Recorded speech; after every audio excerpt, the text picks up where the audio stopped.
여러분, 제가 지금 브리핑하는 내용은 여러분들도 깜짝 놀라실 겁니다. 그리고 이것은 작은 문제가 아닙니다. 일단은 제 이름으로 형사적 조치 고발하겠습니다. 이거는 그렇게 해야 될 정도로 심각한 문제고, 김어준의 여론조사 꽃이라고 하는 것이 완전히 조작을 넘어선 사기가 아니냐, 그런 생각이 나옵니다. 그리고 단순히 감정적으로 뭐 여론조사 믿을 거 없다 뭐 이런 식으로 하는 것하고는 달리 감정적 분석이 아닌 빼박 증거를 제시하겠습니다. 자, 빼박 증거 여기 있다. 자, 김어준 털 이게 지금 챗글 쓰신 박태호님께서 김어준의 여론조사 꽃을 김어준의 여론조사 털로 개명해야 한다는 내용에서 제가 한참 웃었습니다. 자, 김어준의 꽃인지 김어준의 털인지 자세히 보겠습니다. 그리고 제가 오늘 교회 가기 전에 올린 이것 여러분 충격, 민주당과 JTBC 여론조사 커넥션 의혹, 이거 보셨습니까? 안 보신 분들은 이거 보셔야 합니다. 제가 이것도 오늘 저녁에 한 번 더 올릴 겁니다. 시간대별로 구독자 접속이 다르기 때문에 여러 사람들이 진실을 알게 하는 것이 가장 중요하기 때문에 이것도 오늘 오후에 한 번 더 올리겠습니다. 보셨던 분들은 안 보시면 되고, 안 보셨던 분은 그때 한번 꼭 보시기 바랍니다. 그리고 지금 김어준이가 지금 뭐 이걸 가지고 여러 번 써먹은 것 같은데 썸네일이 이렇습니다. 국민의힘 서울 초토화, 뭐 서울 초토화인지 나발인지 알 수는 없겠지만 이것이 4억짜리 여론조사다, 총선 구도는 흔들린 적이 없다 하면서 경기도를 떡을 만들어 놨는데, 여기에 대해서 조회수가 무려 김어준의 방송은 100만 조회수는 그냥 넘어갑니다. 그런데 그 조회수를 올리셨던 민주당 지지자 여러분들이 보신 이러한 영상들은 거의 사기와 다름이 없을 것으로 판단됩니다. 그래서 제가 가까운 시일 내에 관계기관에 고발하겠다고 약속을 하는 겁니다. 자, 이것을 국회 소통관에 갈 것이냐, 그러면 국민의힘 국회의원 이름이 있어야 올라갑니다. 그럼 부담을 줄 수 있기 때문에 처음에는 제 이름으로 고발하고 그 다음에 키우는 거 커나가는 거 봐서 이야기를 하겠습니다. 자, 지난 3월 5일 날 뉴스 공장에서 한 이야기, 그리고 3월 11일 날 뉴스 공장에서 한 이야기, 그리고 김어준의 겸손은 힘들다 뉴스 공장에서 김어준은 판이 안 뒤집혔다라면서 근거로 제시한 것이 자신이 있는 여론조사, 자신이 대표로 있는 여론조사 꽃이라는 곳에서 경기도 56개 선거구별 판세 조사 결과를 인용했는데, 전체적으로는 이 추세로 지난 총선보다 경기도에서 민주당이 더하겠는데 판이 뒤집혔다면서 판이 안 뒤집혔어요 라고 말했는데, 이것을 볼 필요가 있겠죠. 진짜로 판이 뒤집어졌는지 안 뒤집어졌는지는 최근에 나온 또 다른 여론조사를 전부 다 조합해보면 알겠고, 김어준이 그 당시에 이 방송을 할 때 확정된 경기도 선거구는 60개인데 꽃이 조사할 당시에는 선거구가 확정되지 않은 화성시 등 3개구는 뺐습니다. 뭔가 뺀 것을 보면 이 자기네들 나름대로 주장하는 내용이 신빙성을 더하게 하는 그런 목적을 가지고 있죠. 방송에서 공개된 꽃의 여론조사 결과에 따르면 조사가 이뤄진 56개 선거구 중에서 민주당이 뒤지는 걸로 나눈 선거구는 성남 분당을, 동두천시, 연천군 요 한 선거구죠. 그리고 포천군, 포천시 가평군, 여주시 연평군 등 4개뿐입니다. 그러면은 지난 21대 총선에서 국민의힘이 이긴, 즉 미래통합당이 이겼던 경기도 7개 선거구보다 더 떨어지는 결과가 나왔죠. 자, 당시 이 여론조사, 그날 방송 패널로 참여했던 컨설팅 업체 주식회사 박시영 대표도 일단 이 자료만 놓고 보면은 경기도는 민주당이 압승할 것으로 보인다고 주장했는데, 박시영 이 사람도 제가 좀 박시영이 조사하는 여론조사도 또 한번 파보겠습니다. 문제는 시간입니다. 시간이 너무 많이 걸리기 때문에. 그런데 오늘 이거는 다른 신문에서도 보도가 됐습니다. 경향신문에서도. 대다수 여론조사 기관의 전국 단위 조사 추세와는 전혀 다른 결과. 여기에서 여러분은 이것을 한번 보셔야 됩니다. 일단 본론 중에서도 가장 중요한 내용 이걸 한번 보시죠. 김어준이가 여론조사를 인용한 그 여론조사 중에서 이것 하나를 보십시오. 방송에서 경기도 선거구 중에서 민주당과 국민의힘 격차가 가장 큰 것 무려 30%로 조장됐던 거론했던 경기도 고양을 조사의 경우 여론조사 시기는 2월 7일에서 8일 날 여론조사했습니다. 그걸 무려 1개월 3일이 지나도록 여론조사 공표를 안 합니다. 그것을 가지고 공표한 것은 3월 11일입니다. 그러면 그 여론조사를 17일이나 지나서 등록도 선관위에 이런 여론조사를 했습니다라고 하는 등록도 2월 22일 날 했습니다. 그러면 여론조사 해놓고 보름 동안 푹 숙여가지고 17일이나 지나서 이런 여론조사를 했습니다 하고 선관위에 등록하고 그걸 가지고도 또 2월 22일부터 3월 11일까지 약 2주나 또 푹 묵힙니다. 그러면은 여론조사를 했던 시기 2월 7일에서 8일은 국민의힘에서 한동훈 바람이 불기 전입니다. 거기다가 그 때가 2월 7일 8일이 KBS에서 윤석열 대통령 인터뷰가 방송됐고 이튿날에 윤석열 대통령과 용산 대통령실 직원들이 우리의 사랑이 필요한 거죠 라는 설 영상이 나가면서 당시 집권 여당 지지율에 상당히 부정적인 영향을 끼쳤을 가능성이 가장 클 때를 딱 여론조사를 해가지고 그 다음에 민주당에서 지지율 하락의 원인으로 지적됐던 공천파동의 주요 변곡점이 김영주 의원의 탈당 기자회견인데 그 탈당 기자회견이 열린 날은 지난 2월 19일이었습니다.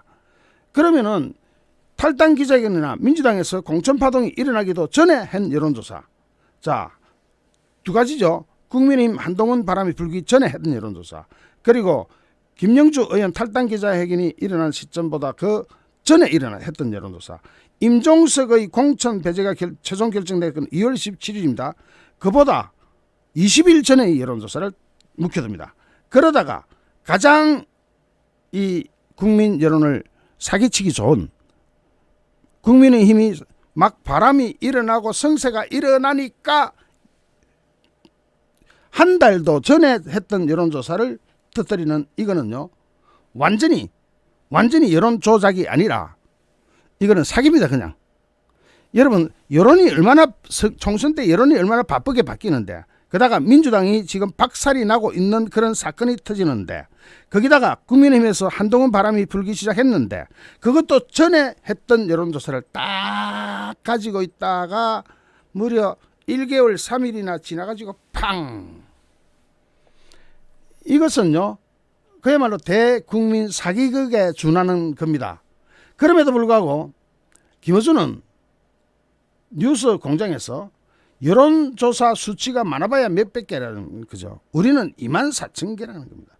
그러면 24,000개는 어떻게 나왔는지 그게 궁금해야 하는 게 정상이 아닙니까? 하나도 안 궁금하죠. 왜냐? 이미 푹푹 썩은 미리 준비한 가장 국민의힘 여론이 나쁠 때, 가장 국민의힘 지지율이 떨어질 때 그때 거를 딱 가지고 있다가 3월 11일 날 또는 3월 5일 날 터뜨린다. 이거는요 고의적입니다. 그러면서 자기네들 여론조사 결과를 왜 주요 언론사들이 보도를 하지 않는가에 대해서 김어준은 이렇게 이야기합니다. 왜 안 할까요? 정확하지 않아서 인용하지 않는 게 아니라 정확할까봐, 그리고 그게 퍼져나갈까봐 인용을 하지 않는다라고 김어준은 이야기합니다. 물론 일부는 인용합니다. MBC 100분 토론에 참여했던 유시민이가 종전의 여론조사 결과에 대한 회의론을 펴면서 꽃을 들고 나왔습니다. 꽃을 들고 나온 거 보면은 유시민이가 뭐라 그랬냐면은 보통 리얼미터의 경우 1000샘플 전국 조사인데 이 중에 서울이 180개밖에 안 된다 하면서 보수 과포집을 이야기합니다. 보수 성향 국민들을 과포집했다. 그래서 국민의힘 지지율이 올라갔다. 그런데 보수 과포집, 진보 과포집, 이거는 각 진영에서 자기네들이 불리하게 나오면은 보수 진영에서는 보수표가 떨어질 때는 진보가 과포집됐다 하고, 진보 진영에서는, 이 진보 진영이란 말도 쓰기 힘든데 다시 우파 진영에서는 보면은 우리한테 불리하게 났다. 그러면 좌파 성향의 표본이 과포집됐다고 이야기하고, 좌파 성향에서는 자기네들한테 불리한 게 나면 우파 성향 표본이 과포집됐다 하는데, 표본 자체가 여론의 풍향계입니다. 즉 과표집이라는 것은 그런 말을 쓰면 안 돼요. 원래가. 자 그러면서 유시민이도 이거 손을 들어줬는데, 자 갤럽도 1000개의 샘플 중에서 주관적 성향이 보수라고 이야기하는 사람이 120개 정도 많았다고 유시민이 이야기하는데, 갤럽에서도 따지고 보면 국민의 성향이 보수로 슬슬 바뀌고 있다는 것을 나타낸 건데, 유시민이 볼 때는 과포집이라고 하면서 가치를 떨어뜨리는데, 제가 미리 이야기했다시피 방금 제가 설명드린 저 뒤에 나오는 자료는 형사 고발 대상이 될 것으로 보고 제가 고발을 준비하겠습니다. 지난 2월 말에서 3월 초 여론조사에서 국민의힘 지지율이 상승을 하기 시작해요. 막 올라갑니다. 그때 분위기를 잡아야 되겠다 할 때, 국민의힘 상승세를 꺾어야 되겠다, 국민의힘이 저대로 상승하다가는 큰일 나겠다 싶을 때 김어준이 나가지고 이걸 팡 터뜨리면서 물을 팍 쳐버립니다. 초를 치는 거죠. 자, 여론조사는 말입니다. 수가 많다고 정확한 게 아닙니다. 한 예를 들면 1936년 미국 대선에서 240만 명을 대상으로 한 우편 설문조사를 한 리터러리 다이제스트의 대선 예측과 고작 1500개 샘플 면접조사를 한 갤럽의 예측이 있었습니다. 리터러리 다이제스트의 공화당 후보 당선 예측은 240만 개 샘플이라는데 틀렸고, 갤럽은 루즈벨트 민주당 후보의 당선 예측은 딱 맞아떨어집니다. 그 당시 미국에서 있었던 일입니다. 이것은 대부분 여론조사 교과서 맨 앞부분에 실려있는 일화라고 합니다. 자, 지금 여론조사 이거는 돈으로 해결할 수가 없습니다. 즉 김어준이가 항상 큰소리 치는 게 돈 많이 쓰는 것이 정확하다. 돈 많이 쓰면서 조작하면 그건 또 어떨 건데. 조작 여부는 지금 이 영상의 주제가 아닙니다. 사기가 주제입니다. 조작은 다음에 좀 더 정확하게 보기로 하고, 사기를 친 것에 대해서 이렇게 이야기를 하는 겁니다. 자, 이 김어준이가 했던 이 여론조사를 보면은 실제로 여심이, 즉 여론조사 심의위원회, 선거관리위원회에 있는 겁니다. 여론조사 심의위원회 여심위에 등록된 선거구별 결과를 전수조사해 보니까 김어준의 여론조사는 4덩어리로 나눠지는데, 첫째는 2월 7일에서 8일간, 둘째는 2월 13일에서 14일, 세 번째는 나머지는 2월 26일에서 2월 27일 등, 요때는 좀 선거구가 좀 줄어드네요.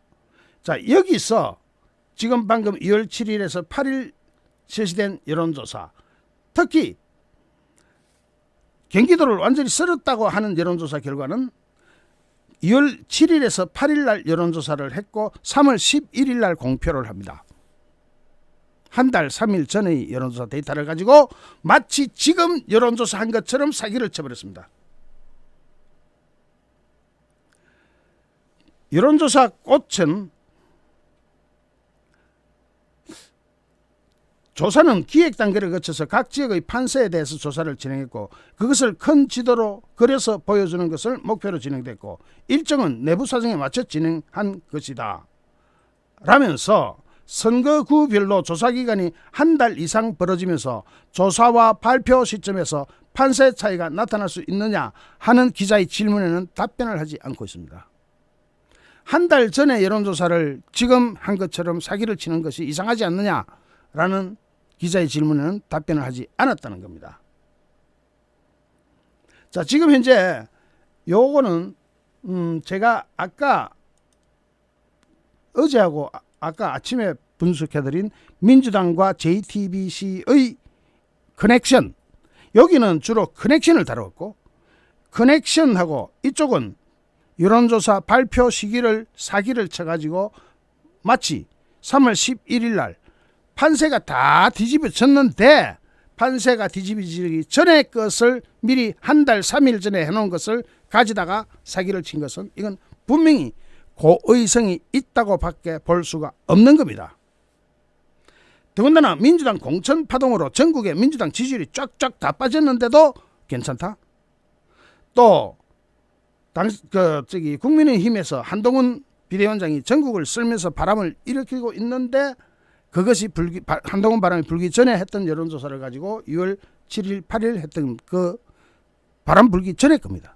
그걸 가지고 바람이 불고 있는 3월 11일 날 이 바람을 꺼뜨리기 위해서 장난을 친 것, 이거는 분명히 형사적 문제에 대한 책임을 져야 할 것으로 저는 생각합니다.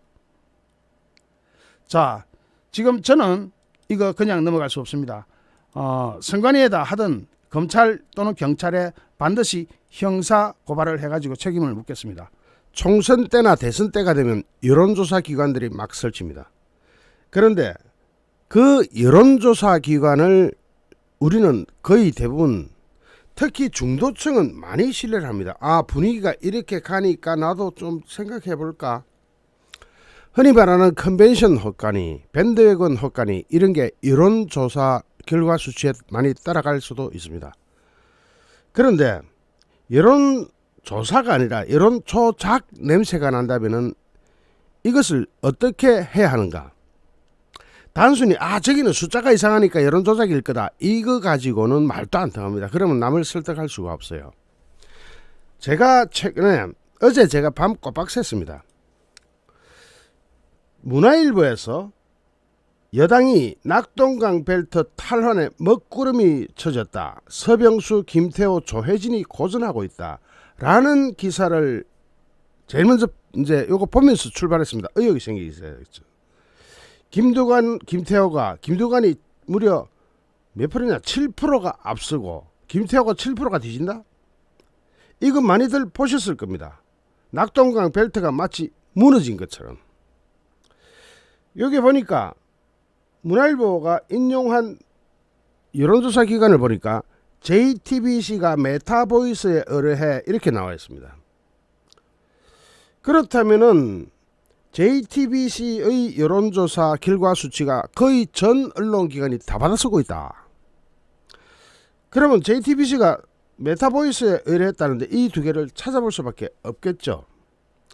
여론조사를 이야기할 때 무조건 못 믿겠다 하면은 설득이 잘 안됩니다. 당사자야 그렇게 생각하면 그만인데. 그런데 지금부터 하나씩 따지고 들어가야 됩니다. JTBC를 가보니까 낙동강 벨트 표심은 5곳 중 3곳에서 민주당이 우세하다라고 되어 있었습니다.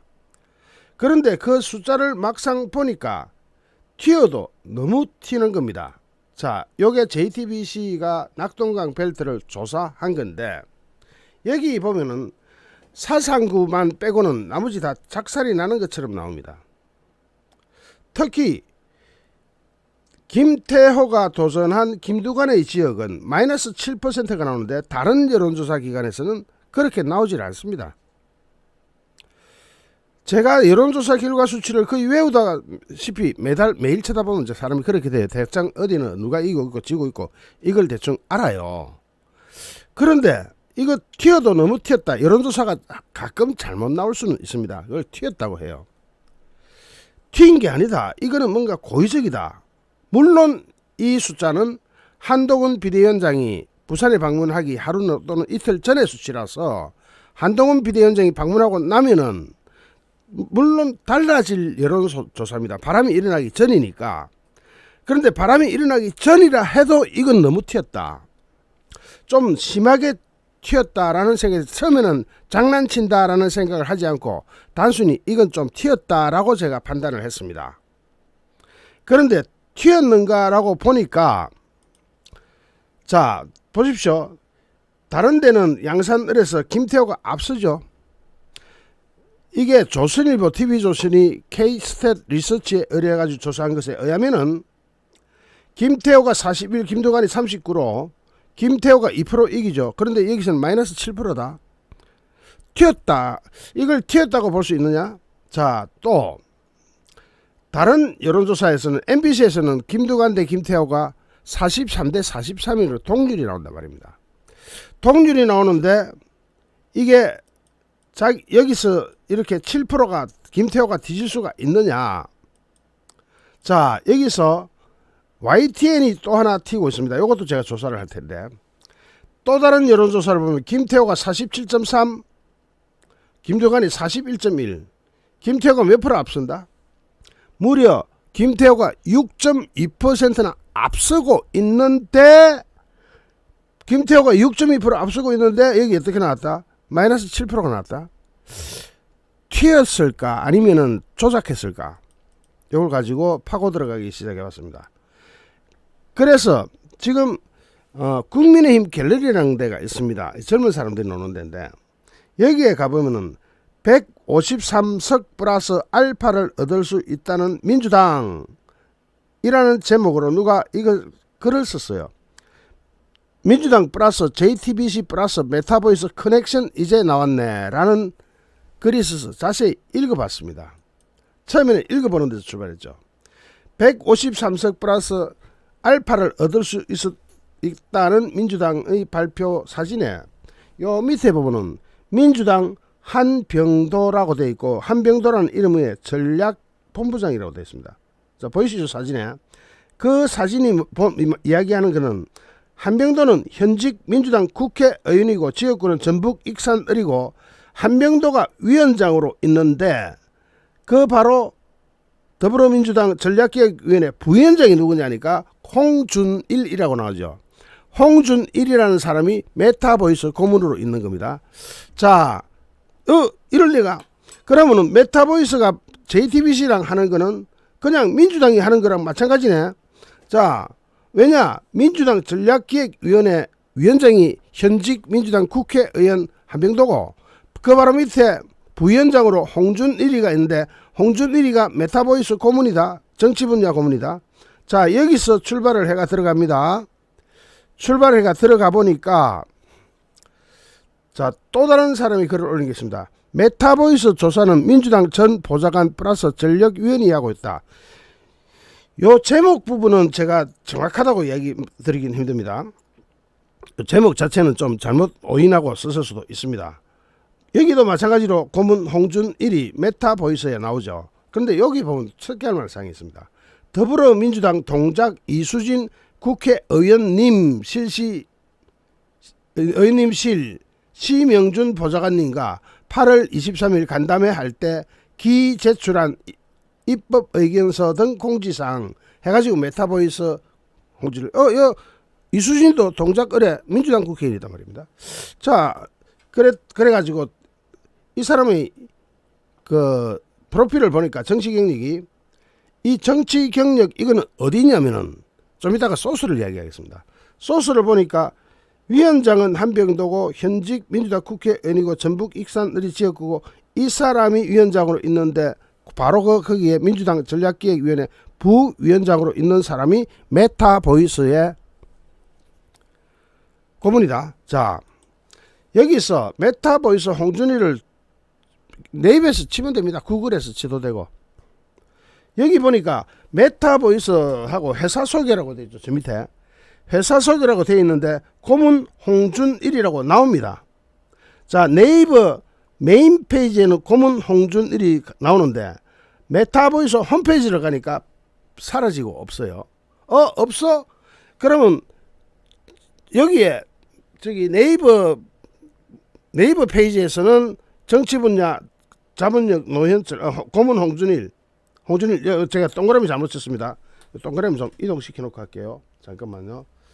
이걸 보니까 홍준일이가 졸지에 네이버에서는 검색이 되는데 홈페이지를 추적해 들어가면 검색이 안 된다. 뭐 저런 법이 다 있냐? 이건 굉장히 이상할 수밖에 없고, 잠깐만요. 요걸 이렇게 옮겨야 됩니다. 고문 홍준일 이렇게 돼 있죠.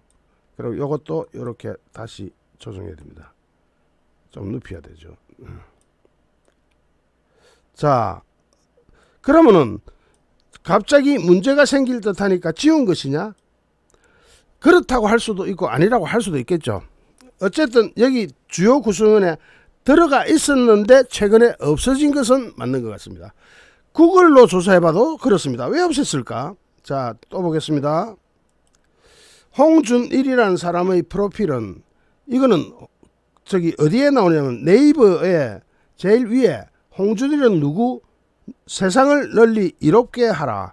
세상을 널리 이롭게 할 사람이지 세상을 널리 해롭게 할 사람인지는 모르겠지만 여기 보면은 자기가 바로 자기소개겠죠. 생년월일 1969년 1월 8일 해가지고 홍준일 돼 있고 대표 경력 보면은 현이라고 됐죠. 현재라는 뜻입니다. 메타보이스 고문이라고 되어 있어요. 그런데 그 밑에 내려가 보면 딱 나오죠. 전 해놓고 김두관 국회의원 보좌관. 이거 뭐지? 자, 누가 나왔다? 김두관 국회의원 보좌관이다. 이 사람은 원래 열린 우리당 시절부터 민주당 계열이었던 건 이해를 하는데 김두관 국회의원 보좌관이다. 그래서 이게 이래 튄 거 아니냐, 일부러 튀게 만든 거 아니냐. 자, 보십시다. 김태호 김두관에서 지금 낙동강 벨트, 지금 이게 전 언론이 다 받아간 겁니다. 전 언론이. 여러분도 그렇게 알고 있는 분 말이니까. 도전자 김태호고 현역이 민주당 김두관인데 이 사람이 바로 이 여론조사를 튀게 만든 것 아니냐는 의혹을 유발시키는 게 바로 이거다 이 말입니다. 김두관 국회의원 보좌관이다. 현재 메타보이스 고문이 야 이거 재밌다. 들어가 보니까 홍준일 홈페이지 페이스북을 가봤습니다. 홍준일 페이스북을 가보니까 여기도 메타보이스 고문이라고 나오고 그 밑에 내려가 보면 청와대 정무행정관으로 근무했음 이렇게 되어 나옵니다. 그럼 문재인 청와대 시절이거나 노무현 청와대 시절 둘 중에 하나겠죠. 이 사람의 프로필에 자기가 써놓은 페이스북 프로필입니다. 자, 그런데 이 중간에 기가 막힌 게 나옵니다. 성남시청에서 하나된 성남기획단장으로 근무했음. 이 사람 성남시 출신이야? 그러면은 메타보이스가 성남시랑 또 연결되면은 이재명한테 호의적일 수밖에 없겠네 라는 유추가 가능하죠. 아까 제가 김두관 보좌관에다가 성남시청에서 하나된 성남기획단장으로 근무했다. 이거 뒤집어질 일이다. 자, 지금 이게 갑자기 이렇게 뒤집어지면 어떻게 되냐. 여기서 저기 초코님 그 너무 심하게 하지 마세요. 자, 여기서 더 파고 들어간단 말이지. 자, 다시 홍준일이 페이스북에 다시 이걸 딱 갖다 놨습니다. 김두관, 김태호, 김정호, 조혜진, 전재수, 서병수. 그런데 요 세 개가 다 기가 막힌 다른 데의 여론조사가 있습니다. 잠깐만요.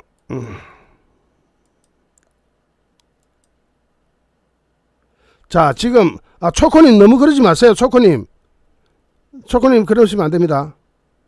자, 저기 그 우리 그 스패너께서 좀 너무 단속을 심하게 하시는 것 같아서 도배는 하시면 안 됩니다. 초코님 네, 잘하셨습니다. 도배는 하시면 안 됩니다, 여러분. 자, 여기서 홍준일이라는 사람의 페이스북에 나오는데 이 자기네들이 조사한 데 중에서 확실하게 대폭 이기는 것만 갖다가 홍보를 하고 있더라 이거지. 자, 그러면서 기사를 붙이는데 여당이 낙동강벨트 탈환 먹구름 이러는. 이야, 먹구름이 진짜로 껴진 것 같아. 이 기사에 의하면은. 자, 다음 홍준일이라는 사람이 내 마음속의 대통령 노무현 그리고 홍준일이라는 책도 썼던 완전 노빠입니다. 자, 여기서 걸어온 길을 보면은 이게 어디에 가면 나오냐면은 메타보이스 홈페이지입니다. 2022년 2월 달에 메타보이스가 출범하는데 주요 고객이 JTBC 중앙일보인데 이 커넥션이 어떻게 될까 보세요. 2022년에 생긴 신생회사입니다. 그죠? 역사와 전통을 자랑하는 그런 여론조사 기관이 아닌 거죠. 여기서 신생회사임에도 불구하고 JTBC가 총선 여론조사를 전부 떠맡겨. 이거는 완전히 여론조사를 하자는 것이 아니라 지금까지 읽어볼 때 여론조작을 통한 이 사람 심리 홀리기에 쓰는 것 아닌가 하는 의심이 드는 그런 정황이죠. 자, 여기서 다시 인천 계양을로 가보겠습니다. 다른 조사는 이재명이 원희룡한테 주로 차이가 나면 3%에서 7%나 8% 사이입니다. 그런데 17%가 차이가 나? 이것도 딱 여론조사를 보자 튀었다라고 판단했는데 밑에 보니까 JTBC가 여론조사기관 메타보이스에 의뢰해라고 나온다. 자 여기서 전 그거 17%가 차이가 나는 이건 너무 튀었다라고 보니까 여기도 보세요. 원희룡 이재명이 3% 차이가 나는 것도 있는데 자 이건 어디냐면은 YTN이 엠브레인 파브릭하고 해가지고 한 데는 39대 42 거의 따라잡았죠. 그런데 자 요걸 전체적으로 한번 봅시다. 한국 갤럽 여론조사에서는 원희룡 41대 이재명 45 4%가 차이 나죠. KSOI 무선 100% AR에서 자 원희룡 41.6 이재명 45.2 3.6% 차이 나죠. 이거 개항 어립니다. 엠브레인 파블릭 면접조사에서 원희룡 39 이재명 42 3% 차이 나죠. 그런데 지원자 17% 같아요. 자 다른 세 곳은 대충 3, 4% 차이 나가라는데 JTBC와 메타보이스만 17%가 차이 난다. 이건 너무 심하게 조작이라는 말을 함부로 쓰면 안 되니까 튀인 거 아니냐. 튀었다고 표현할 수는 없겠죠. 자 튀었다기보다는 이런 커넥션을 통해서 나오게 된 거 아니냐. 자 여러분 다시 한번 보시겠습니다만은 지금 다시 어떤 도표를 그리자면 여기서부터 출발해야 됩니다. 153석 플러스 알파를 얻을 수 있다는 민주당의 주장이 어디서 나느냐. 요게 바로 그 기사에 붙어 있는 사진입니다. 민주당 한병도 위원장은 현직 민주당 국회의원이고 전북 익산 어리 지역구다. 그런데 한병도 밑에 누가 있느냐. 바로 홍준일 전략기획위원회 부위원장이 있고 이 홍준일이라는 사람이 아까 이력을 주로 다 살펴보셨다시피 완전 우리가 말하는 노무현계 노빠에 해당되는데 요즘은 노빠가 사라졌으니까 이빠로 이재명하고 같이 성남시에서 일을 하던 사람 같은데 자 여기서 보면은 아까 홍준일이라는 사람이 한병도하고 같은 팀에서 지금 현재 일하고 있다는 겁니다. 현재 전직 아니에요. 현직이에요. 현재 한병도가 민주당 전략기획위원회 부위원장하고 있고 또 민주당 전략기획위원회 부위원장으로 한병도 밑에서 이 사람이 일을 하고 있다. 이 사람이 바로 JTBC가 의뢰한 메타보이스라는 곳의 주요 고문이다. 이 커넥션에 대해서 저는 100% 이게 여론 조작을 했다 안 했다는 증거를 들이밀지는 않습니다. 그건 좀 더 조사를 해봐야 되는데 여기까지 조사하는데도 제 혼자 1인으로서는 밤을 새다시피 했습니다. 자 여러분이 보시기에는 어떻습니까? 이거는 JTBC가 조사하는 여론조사는 앞으로 누가 하는 거라고 보면 되겠습니까? 그냥 민주당이 하는 민주연구원이나 하는 민주당 여론조사 기관이고 JTBC가 이것을 이렇게 여기에다가 완전히 여론조사를 몰아준다. 이거는 JTBC가 방송사이기를 포기한 겁니다.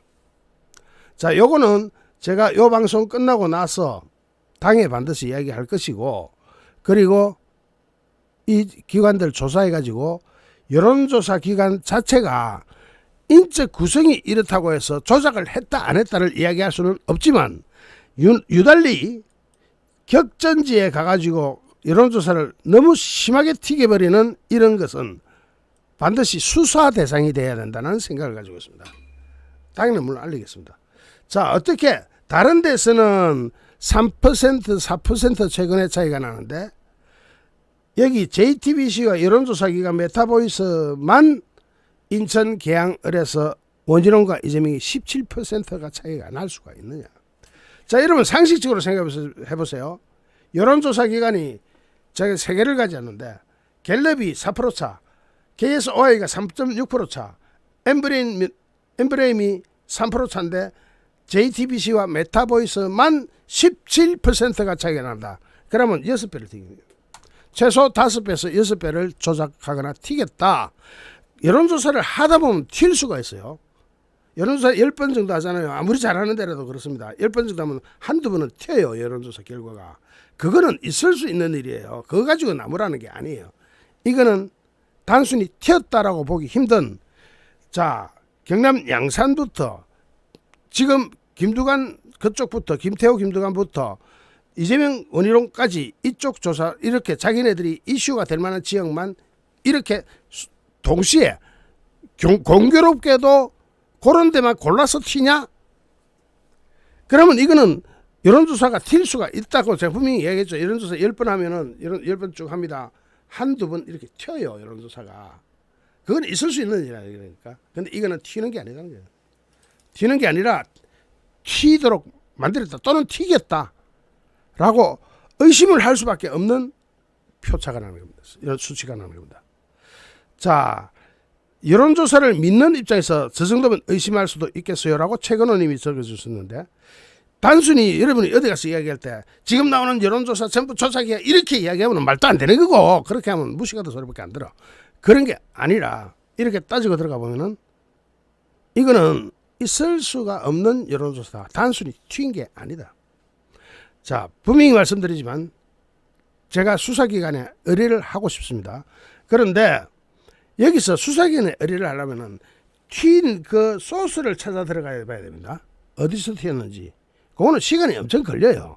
그 부분은 조금 더 연구하기로 하고, 정황은 이렇게 드러난 겁니다. 이 정황만 가지고도 앞으로 JTBC와 메타보이스가 조사한 여론조사는 다른 언론사에서 받아쓰지 못하도록 압력을 가해야 되는 겁니다. 또는 다른 언론사한테 알려줘야 되는 겁니다. 자, 이런 분석을 이렇게 하는 것이 하나의 생활이 돼야 됩니다. 이런 게 나왔다, 숫자가 나왔다, 이 숫자가 이상하다, 파고 들어가면 파고. 특히 이 부분,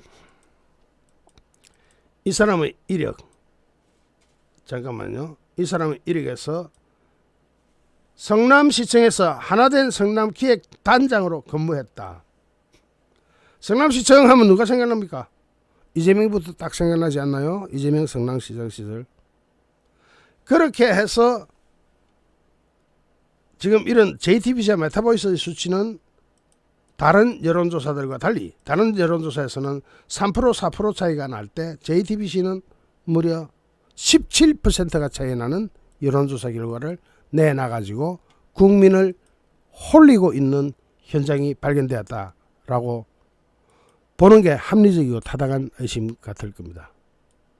잠시 후 또 다른 주제로 여러분을 찾아뵙겠습니다. 시청해주신 여러분께 진심으로 감사드립니다. 여러분 고맙습니다.